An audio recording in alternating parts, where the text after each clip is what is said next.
I'm gonna make some mini protein muffins with this shit in this big ass bowl. I've never made this before.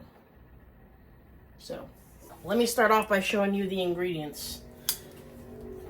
You're gonna take a whole can of this pumpkin puree, a little splishy splash of both of these, butter extract, vanilla extract. I also got some pumpkin pie spice, some baking powder, and the star of the show is just gonna be this Ryse protein powder.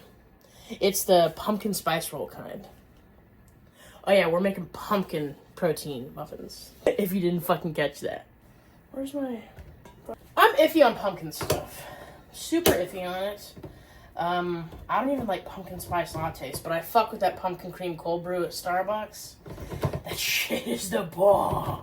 While I make these protein muffins, I'm going to tell you a little story, or a memory from my childhood around the holidays.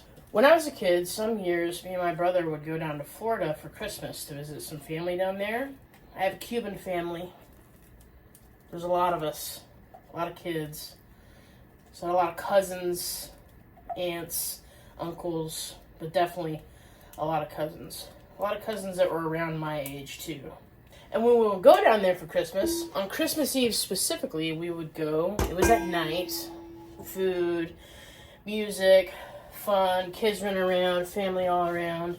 And then all the adults would gather us and say, we're going to go caroling. Christmas caroling in the neighborhood. Caroling is fun, right? Especially whenever you're a kid. I can't imagine doing that as an adult now. Kudos to anyone who likes to carol. But when we would leave, the Christmas tree would be bare underneath it. Like, it would be a pretty Christmas tree, nicely decorated. And I can't believe I didn't catch on to this sooner than I did. I'm going to put 4 eggs in there, by the way. And we're going to go with 2 teaspoons of this baking powder. But anyways, as we were caroling, we didn't get too far. There are houses in the neighborhood that we would walk to, and they really weren't that far away from the house. All the kids would be out, having fun, doing our caroling shit. And then all of a sudden, we would hear screaming. Like full-on fucking screaming. We're going to weigh out 135 grams of this protein powder, by the way. Anyways, we hear screaming, and at first I couldn't decipher what the fuck they were saying. But then I could hear some of the adults saying, oh my god, Santa was just here! Hurry, run back! Be screaming, Santa just came! Okay, run back to the house! Run really fast as you can! And we would be psyched as fuck. Santa was just fucking there, bro. The fuck? It's crazy talk. I've been waiting all my life to meet this motherfucker.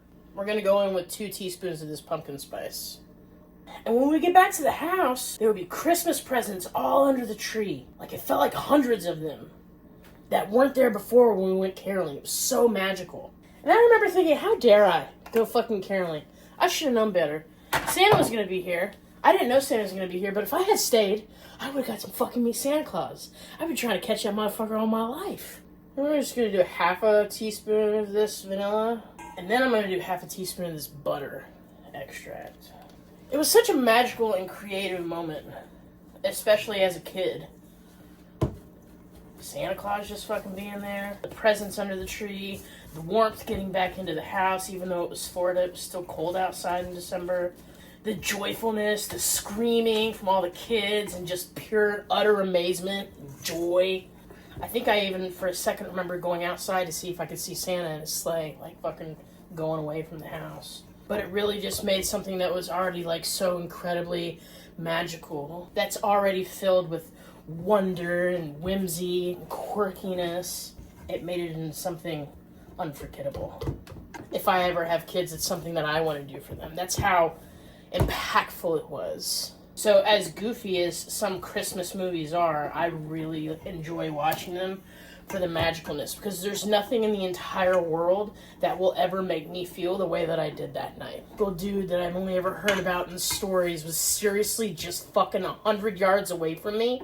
I could have touched him. Could have sat down and had some milk and cookies with this motherfucker. Something that really, truly just brought the entire family together. So whenever I look at parents doing like the elf on the shelf stuff, I think, you're doing for these kids what my family did for me as a kid. Look at that. Look at that. This smells really fucking good too. Tell you what, after the first time, I never trusted caroling again. And the thing is, I did trust it. I did trust it again. Went caroling, same fucking thing happened. I was like, how could I be so stupid? I missed Santa twice! I think I mixed that well enough, don't you think? Pew, pew, pew, pew, pew, pew, pew. You know how as an adult, sometimes you think of a memory and you're like, did that really happen, or am I just making that up? And I think I remember being sad also, knowing that Santa Claus wasn't coming in the night, and I couldn't catch him again because he'd already dropped off presents. And I want to think that maybe one of my sisters or uncle or somebody told me that he still has more presents to drop off at other houses, so you might get a chance to see him to like try to keep that like that excitement going, you know? And when I think of that story and how warm it made me feel, it makes me think of the Elf on the Shelf. I remember whenever that first came out, and I was a full-ass fucking grown adult then, and I was like, oh man, I wish I had an Elf on the Shelf as a kid. That would be, like, that has to be so magical for kids. So, to the parents out there that are keeping Christmas magic alive with Elf on the Shelf, or stories, or setting the cookies and milk out the night before Christmas, so kids can wake up and see that cookies have been eaten. I've seen some parents put like snowshoe marks in the carpet, leaving notes from Santa Claus. Even dads or moms dressing up as Santa so the kid can go downstairs and catch them in the middle of the night. Like, regardless of what holiday that you celebrate, Christmas, Kwanzaa, there's just something magical to be had about the holidays.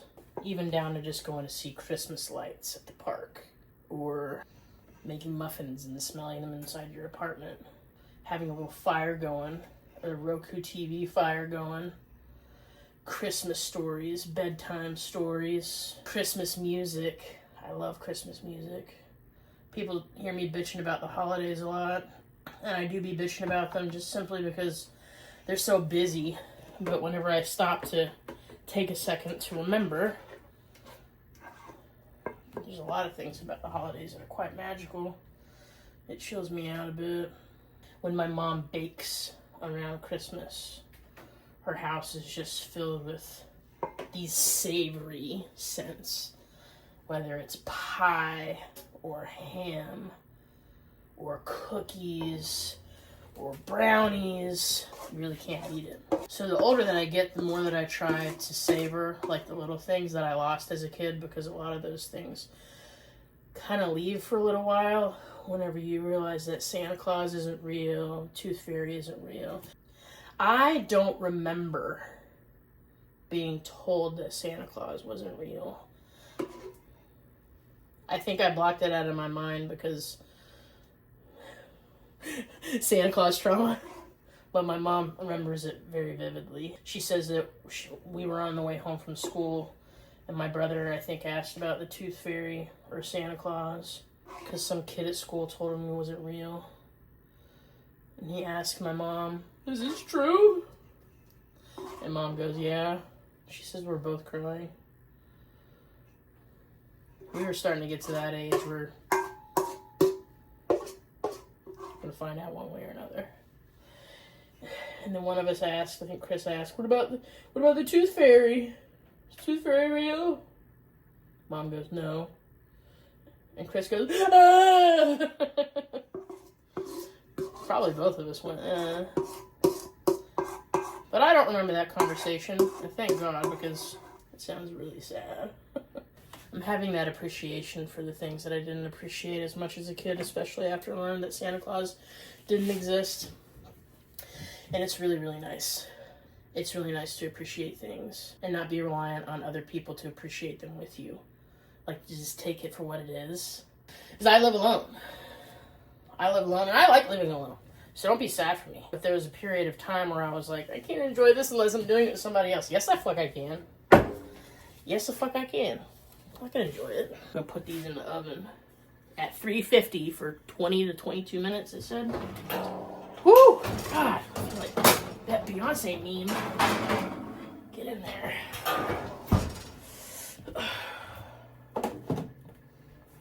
So, 20 to 22 minutes. So it turns out we're going to make an icing. Alright, to make this icing, we're going to go in with 120 grams of plain non-fat Greek yogurt in a bowl. 126 grams never hurt nobody. We're going to go in with some artificial sweetener. This is Splenda. Need to get more. Yeah, half a teaspoon of vanilla extract. Then I'm also going to add in a little bit of this Carrie's sugar-free maple syrup. 5 calories per tablespoon, 10 for 2. Mix it up and see what we got. It smells good. Look at that. Just a little bit more. And a little bit more sweetener. Try it again. Alright, last, I think I'm going to add in some of this cheesecake seasoning from Flavor God. What that feels like. That's good. I mean, for a healthy icing, that's good. Don't look at this and think it's some kind of fucking Cheesecake Factory shit, because it fucking ain't. Alright, that's 20. Let's get these out of here. I had to change my shirt. It's getting fucking hot in this bitch. Look at look at them. I'm not gonna lie, these smell like really fucking good.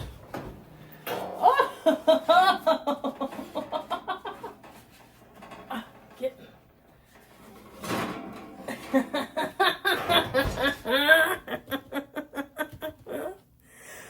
Oh, they're so fucking oh!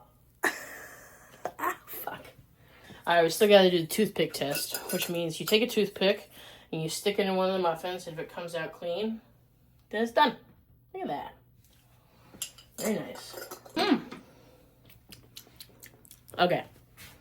I'm gonna try not to get my hopes up, but that toothpick tastes pretty good. Now, would you look at that? They fit perfectly on this little plate.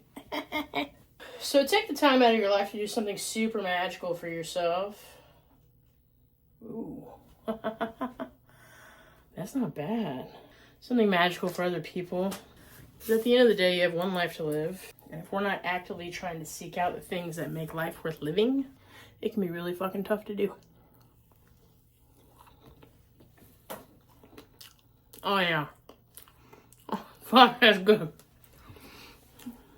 Oh, fuck. Yeah. I don't know the macros offhand. I'm going to put them in the description. So just go read it there. Seek out the things in life that make you happy and that bring you joy. It took me a long time to learn how important that was. So don't be like me. Ha ha! That is dumb. That is bomb, bro.